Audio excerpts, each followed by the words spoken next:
It's a 24 Hours of Lemons Button Turrible 2024. Team Perplexus leads the race. 3 minutes remain. Their fuel is running out.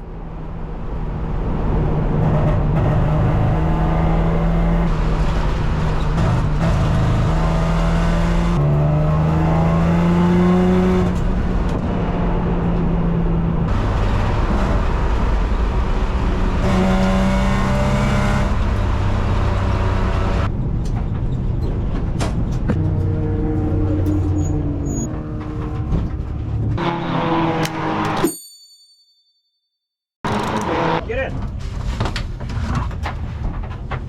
Okay. Here comes the next one. Just do my waist. I got my waist. You're winning. You're winning. Just go.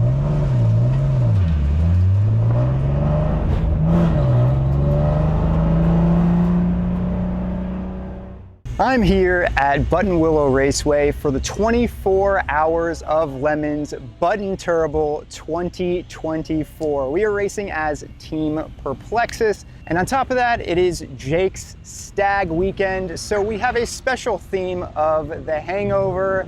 You can hear the cars on track today. We're here for Friday practice to get warmed up, shake the Lexus down, and see how we can get on for the weekend. Now, looking at the grid, there are 80 cars, and we're expecting to be somewhere in the top 10, hopefully top 5. We are also the reigning race champions, so maybe we'll even get to defend our crown, but we're looking forward to a fun weekend.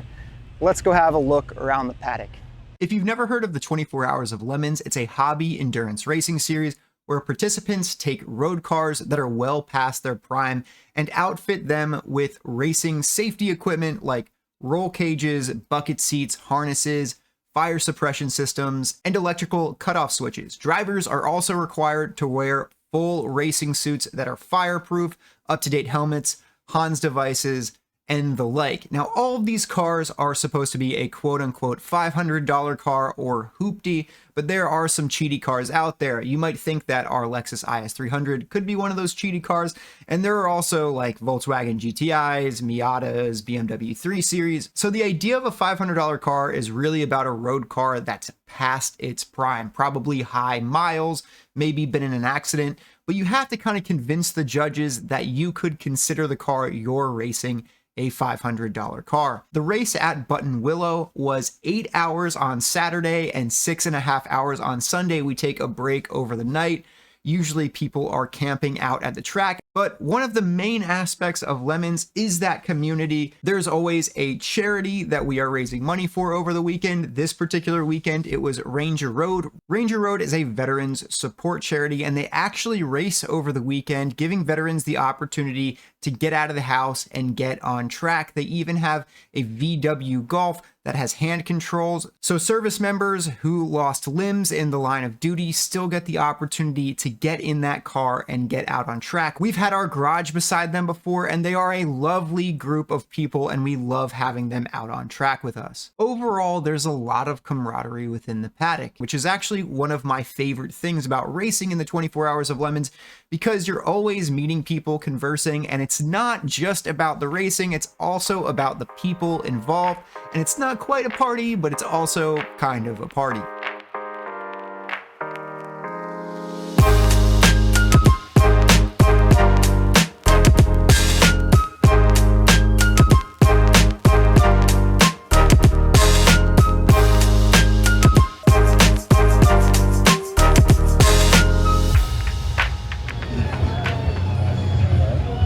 This lighting is even better, Paul. Keep it going.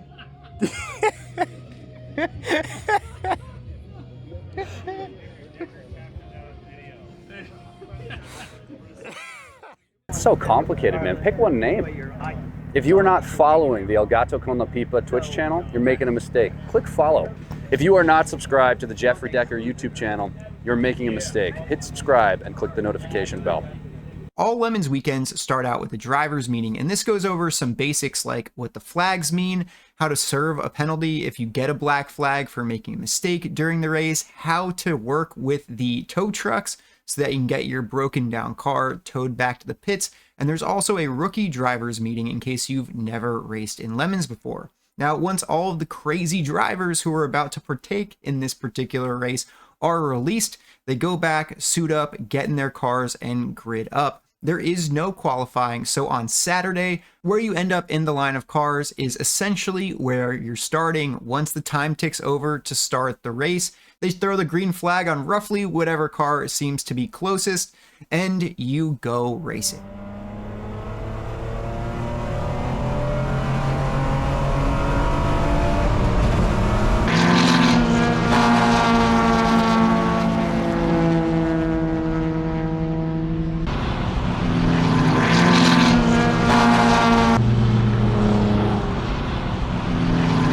Okay, so I did the first stint of the day. It's Saturday, and got the car up to P1 position. Had some battles with some of our closest rivals, including this car right here, the Boiling Hassenpfeffers. We had a little bit of battling going on with them during that stint.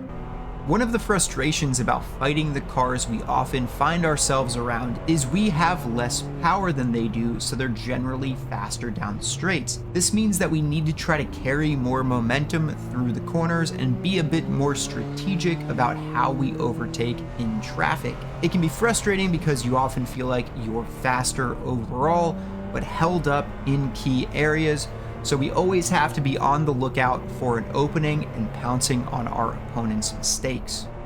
But yeah, I think now we're sitting in fourth or third. Obviously after the pit stops, the grid kind of shuffles up once again. But our pace is looking good. Our ability to cut through traffic and get back up into P1 is definitely there. So Jake is in the car now. Our main goal for Saturday today is just to finish the day in the top 10. We've got 8 hours of racing, and if you finish inside of the top 10, going into Sunday, you get to start inside of the top 10. You get lined up at the front of the grid, whereas the beginning of the day Saturday is an absolute free-for-all. I think we started somewhere like 50th position out of 90 cars. So we made up a lot of spots in that opening stint. After Jake gets out of the car, Paul is going to get into the car, followed by Ryan to finish the day. Good. We got some radio coming in. It sounds like Jake is back up to P1 because Bernal Dads, who were in P1, another one of our rivals, pitted as well. So I think we are looking in good shape. The only concerns we have right now as of this point in the weekend is that the engine temperatures are getting quite high and the air temperature is only going up. We were trying to stream this and I think the camera overheated in the car as well. So temperatures are definitely getting up there. The cool suit is a must. Drinking your water is a must, and just hoping that engine temps stay at a reasonable level. We think that there's an aero bit on the front that we can remove overnight to remove any possibility of overheating tomorrow. We just got to get through the day today without having to take on that repair, because it would take about 10 minutes to remove that piece, and it's about 5 laps, which is just something that would almost be impossible to make up. But hopefully more smooth sailing today as we move into these hotter, later hours. There have been some incidents with other teams. Right now, our goal is to continue to drive quickly and keep our noses clean and avoid the penalty box, any incidents, any repairs, and finish the day in one piece. That would be absolutely ideal. Jake, right there with the Bernal Dads hot on his tail. So the race is kicking off. Let's go ahead and check it out. I'm gonna be honest, it was hot and I am a little loopy, but I didn't make any mistakes that were large enough for anybody to know about them yet until we look at the footage. One quick note about the GoPro footage from Saturday. It was so hot this day that the camera overheated, so we only have footage from the opening stint. And I ran in P1. I didn't know that until the end. That felt good, but I was just tired and my radio broke. And the car, well, let's start here. The car is, everything about the car is hot. The tires are hot, the engine is hot, and the brakes are hot. The drivers are hot. Well, we need to, you're interrupting my interview, Dad. Yeah, but I'm just telling you, the brakes were pretty good. The brakes are pretty good, but we need more ducting on them. When Decker came in, they were smoking. They were on fire. Just a good look though. Yeah, it did look good. My stint was good. Thanks. So it is now, what time is it? Like 4:30? An hour and a half to go. I was the third driver. I did a 2-hour stint. It was very hot in the car. I wasn't really able to keep my body temperature in check. I did make a mistake. I thought someone was pointing me by and they weren't, and they swept in and we made contact and it knocked the steering wheel a few degrees. And after that, I kind of eased off a little bit. So then I got a black flag for passing under yellow about 10 laps later. And I couldn't get out of the car fast enough. But we're running in second place still, I think. Yeah, and we're 15 seconds off the lead. So if we can just stay here where we are right now, it'll be a good day for us. Really good day. Ryan's out in the car right now. Yeah, hopefully he can just keep it together, stay cool, and if we can just finish on the lead lap, that would be great.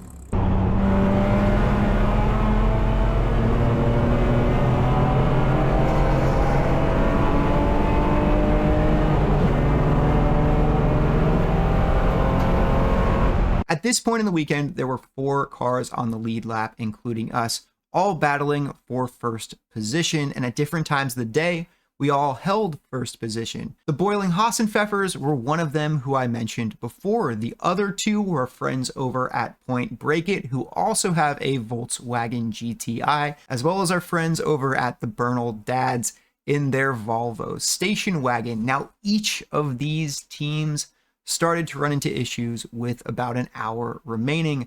Both Point Break It and the boiling Hassenpfeffers had mechanical failures that put them out for the rest of the weekend. The Bernal Dads were running really well until the heat got to their driver and they ended up passing under yellow, but they also disagreed with the call and failed to serve that penalty in a timely manner. The judges ultimately ruled that they needed to park the car for the rest of the day, but could continue racing on Sunday. So we went from a really close and tight battle during Ryan's stint to a 3-lap lead at the end of the day. Yeah, that was a great first day. Decker murdered it in our first session, first driver, had us in first place. None of us wanted to lose it. None of us wanted to get any black flags and penalties.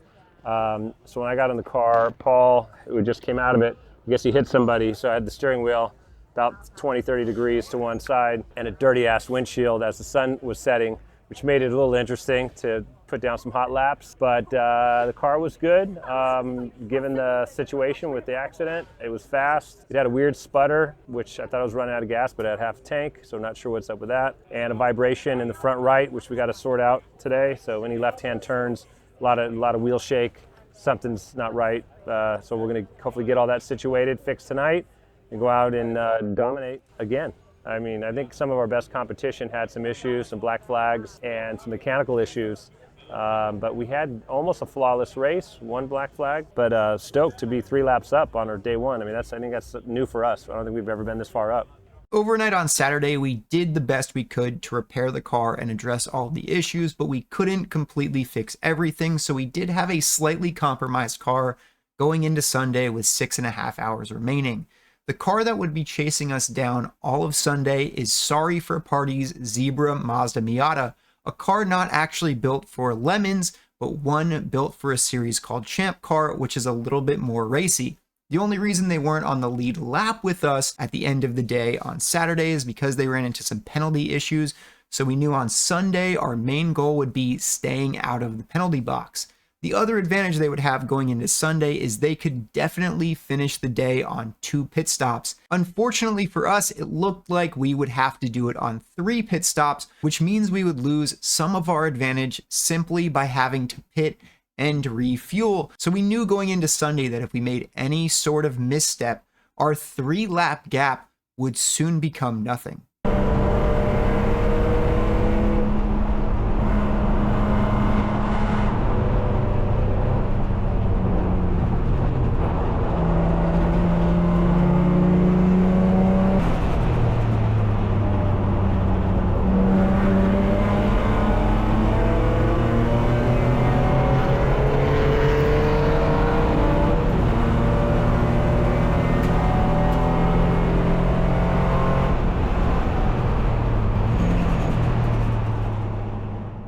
If you finish Saturday in the top 10, you get to start top 10 on the grid Sunday, so we were lining up at the front of the order. But that also means that Sorry for Party would be lined up right behind us. Now, the order of the day would be Ryan first in the car, followed by Paul, then Jake, then myself to finish out the day running a 4-driver lineup. Ryan, getting us started, would do an excellent job to keep us in the lead.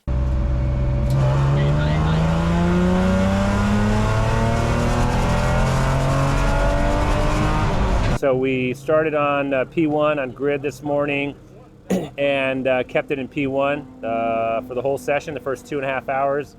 Quite a few yellows, but there's some cars that seem to be faster than us. We kept most of them off. And a lot of carnage out there, a lot of people braking. And the car was way better than it was last night when I got out of it. Yesterday it had a serious vibration. I couldn't see out of the windshield. So today was a whole new car, super exciting. So we came in first. Paul's out in it now, still in first, up by 3 laps. And today looks like a good day. And we just got to keep it together, no black flags, and keep running hard. Sorry for Party ended up getting a good jump on us when a full course caution ended, but Ryan did a fantastic job of sticking with them and getting that spot back to maintain our 3-lap advantage. Now that extended full course yellow did something a little bit tricky with our strategy call. With that full course yellow lasting so long, Paul and Jake thought we might be able to make it to the end on just 2 stops for the day, potentially giving us the best chance of taking home the win. I thought it would be marginal and that we'd probably need a 3rd stop, but I was vetoed. And so the goal the rest of the day was to try to extend the stints as long as possible on the fuel to try to run the entire day with just 2 stops. This did risk having to do a splash and dash at the end of the day, but normally this isn't a problem because you can just radio into the pits if fuel is getting low. Well, we're in a position where we could make a big mistake by just running equal stints, which is very predictable. It means that opponents know exactly what time we'll be coming in through the day. So with a 3-lap lead, I'd like to pit after them and just cover their pit strategy. We can go longer between stops than they can. So if they're going to run 3 drivers, we'll run 3. We'll just probably put the 4th driver in for 15 minutes at the end when we've got a comfortable 4-lap lead. So we're just going to play long for the first 1 or 2 drivers and then see what shape we're in.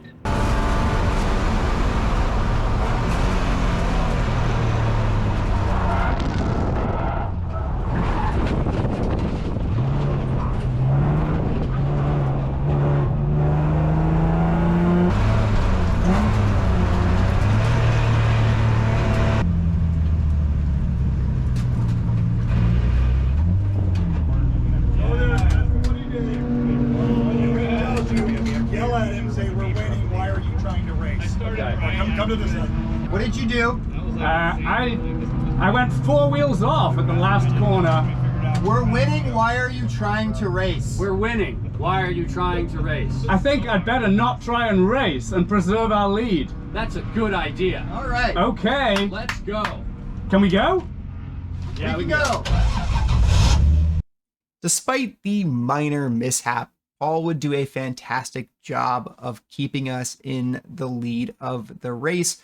But while he was in the cockpit, Jake and I had a debate over who would take the final stint. I believed that he should take it because it was partially his stag weekend, and he thought I should take it because he wanted the win and he thought that gave us the best opportunity.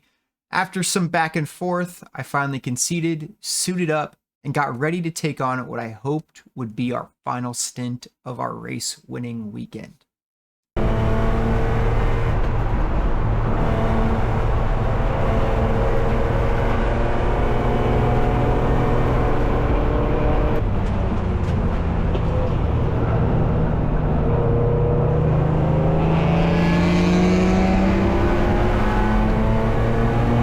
During my pit stop, something happened that would kind of throw a wrench in our plans. The radio extension cable became disconnected from the radio. Is the radio in or no? No, it's no radio. Okay. You got this. Yep. So for this final stint, I would have no radio communication with the pits. This presented several issues. First of all, I was getting in the car for what would likely be too long of a stint for us to get to the end. So my focus would have to be on fuel saving. But I also needed to balance this with managing my pace because I would not know how far ahead of second place we were. One thing that would help me to know our position is that I would catch Sorry for Party in this stint after they had an off track. I was able to pass them because they were slow on the recovery, and it meant that they had to come in and serve a black flag. So later on in the stint, I would end up catching them again and seeing them come into the pits, which gave me a good idea that we were probably still about 2 laps up on them. Knowing that, I also knew that they'd likely be putting in their fastest driver to push as hard as possible at the end of the race. And with no fuel restrictions, they'd be able to go flat out and put as much pressure on us as possible. Their fastest driver did end up catching me, and boy was he pushing, getting the car sideways and taking risks that I knew I would not be able to take. Ultimately, I realized our best chance of beating them would not be trying to battle them, but simply getting our car to the end of the race. With about 10 minutes remaining, I looked down at the clock and I thought maybe we'll actually do this thing, but it wasn't long before we would start to get engine sputters.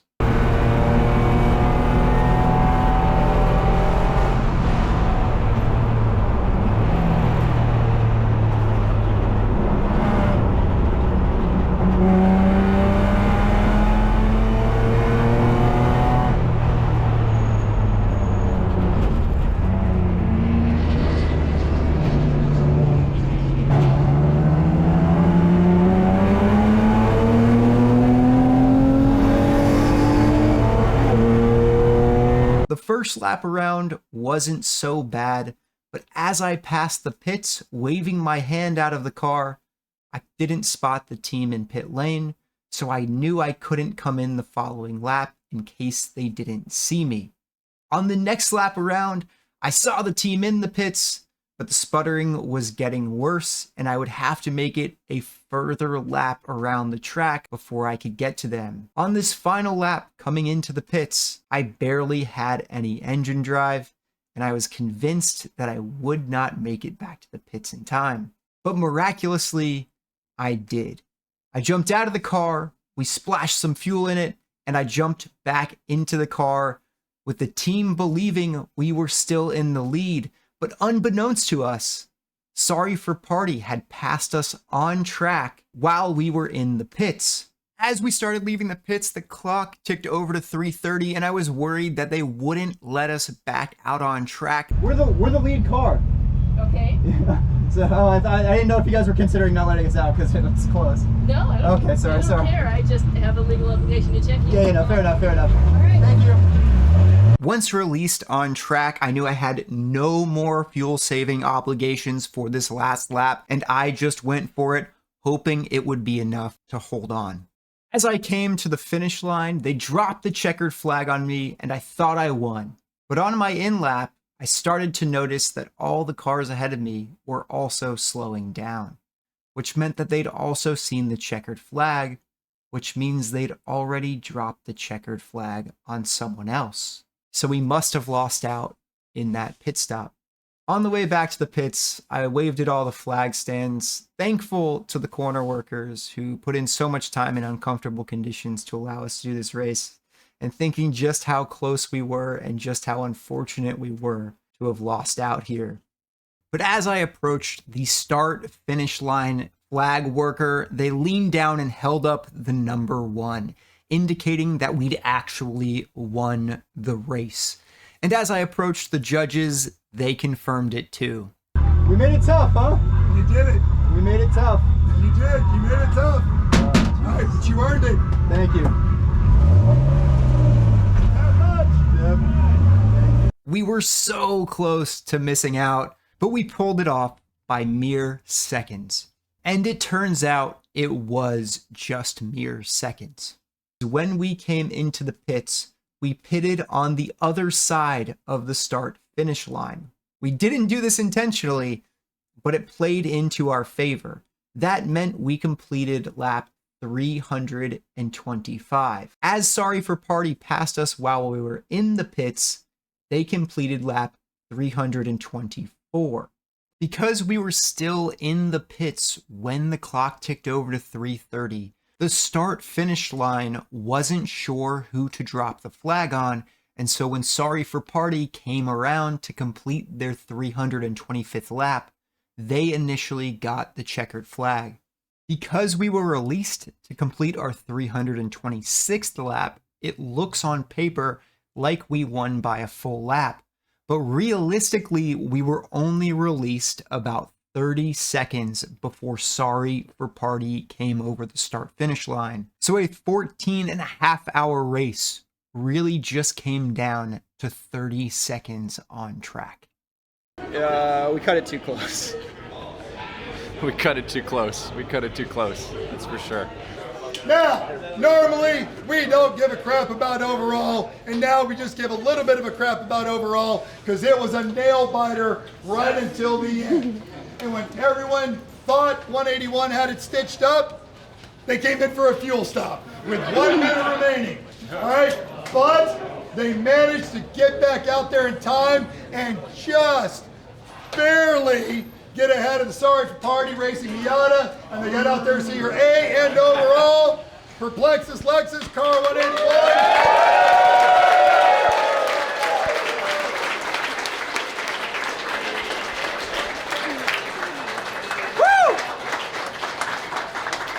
Before I sign off, I got to give a few thank yous because we wouldn't have walked away with that trophy over there without these people. First of all, thank you so much to Paul for always putting together a reliable and fun to drive car. Really thank you to the entire team. I feel like we all operate on a pretty high level when we're racing together. Big shout out to our buddy Alex, who made us some custom t-shirts that we had for the weekend. He also took some footage that I used in this video, so just a big shout out to him. Our friends over at Argonaut Garage, who are always willing to help us out on the car. I'm expecting to put a lot of wieners in my mouth. On top of that, they just make the Lemons weekends a super fun time because you're hanging out with some close friends. And then just a big shout out to all the Lemons staff, whether it's the judges, the corner workers, the safety people, everyone that makes these weekends possible for us lunatics to go out there and race these endurance races. Finally, if you yourself want to get involved in Lemons, check out the 24 Hours of Lemons website and see if there is a race near you. You can go out and just check it out, walk around the paddock. Everyone's super friendly. If you want to get involved in racing, there's also a forum where people are looking for drivers, or if you want to build your very own, you could do that too. And an extra finally, if you are in the Sonoma, California area around November 23rd and 24th, that is when our next race is. It's basically in 2 weeks' time from when I am recording this. If you want to come out and say hello in the paddock, feel free to. We will be in one of the garages out there with the Perplexus. Come by and say hi. Until I see you next time, I just want to say thank you so much for watching and take care of yourselves. Bye-bye.